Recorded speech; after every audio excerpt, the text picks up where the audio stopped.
আসসালামু আলাইকুম রহমতুল্লাহ। প্রিয় বন্ধুরা, আপনারা আল্লাহ তাআলার পাক নাম ইয়া কুদ্দুসু সম্পর্কে নিশ্চয় শুনেছেন, কিন্তু মাত্র 11 বার ইয়া কুদ্দুসু পড়লে কি হয় আপনারা হয়তো জানেন না। আজকে এই ভিডিওতে ইয়া কুদ্দুসু পড়ার ওজিফা ও ফায়দা আপনাদেরকে বয়ান করব। ভিডিওটি মনোযোগ সহকারে দেখার অনুরোধ রইল।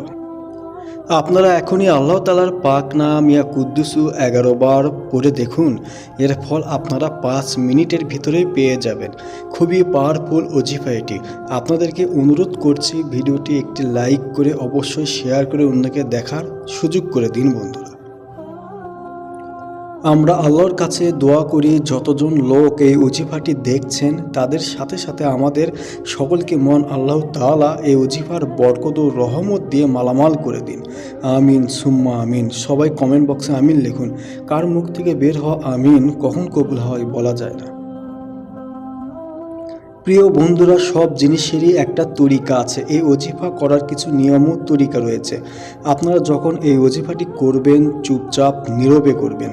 আমলটি করার সময় কারো সাথে কথা বলবেন না। চলতে ফিরতে উঠতে বসতে সব সময় এই ওজিফাটি করতে পারবেন বন্ধুরা। আসুন বন্ধুরা, এখন আমরা জানবো ইয়া কুদ্দুসু 33 বার পড়লে কি হয়।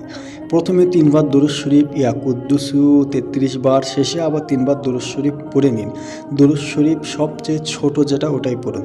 যদি কোনো ব্যক্তি এই ওজিফাটি প্রতিদিন করে তার ঘরে এবং বাইরে তার কারবারে বরকত হবে ইনশাআল্লাহ।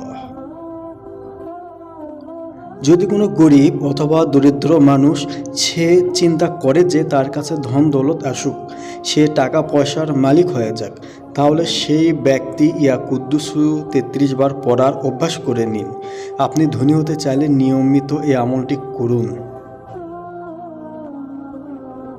আসুন বন্ধুরা, এখন আমরা জেনে নিই ইয়া কুদ্দুসু 41 বার পড়লে কি হয়। সেম নিয়মে 3 বার দুরূদ শরীফ ইয়া কুদ্দুসু 41 বার, আবার শেষে 3 বার দুরূদ শরীফ পাঠ করুন। যদি কোনো ব্যক্তি এই ওজিফাটি করে তার নিজের বুকে দম করে, অথবা যে ব্যক্তি এই আমলটি করে পরিবারের অন্য মানুষের বুকের উপর যদি দম করে, ইনশাআল্লাহ সেই ব্যক্তির উপর কোনো রোগ আসবে না, কোনো রোগ সেই ব্যক্তিকে ছুঁতে পারবে না। যদি আপনারা চান যে আপনার বাচ্চারা সব রোগ জাদুটোনা বদ নজর থেকে নিরাপদে থাকুক, তাহলে এই আমলটি করে সেই বাচ্চার বুকে দম করে দিন। আপনি যার বুকে এই আমলটি করে দম করে দেবেন সেই ব্যক্তির যাবতীয় জাদুটোনা বদ নজর সেহের জিনের আসর থেকে নিরাপদে থাকবেন ইনশাআল্লাহ।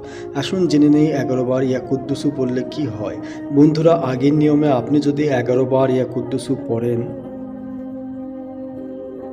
যদি কোনো ব্যক্তি এই ওজিফাটি করে যে দোয়া করবে, হতে পারে তার নিজের জন্য অথবা অন্য কারোর জন্য, তাহলে সে ব্যক্তির যাবতীয় দোয়া আল্লাহ তাআলা কবুল করে দেবেন সুবহানাল্লাহ। সত্য হলো তার দোয়া নেক ও জায়েজ হতে হবে।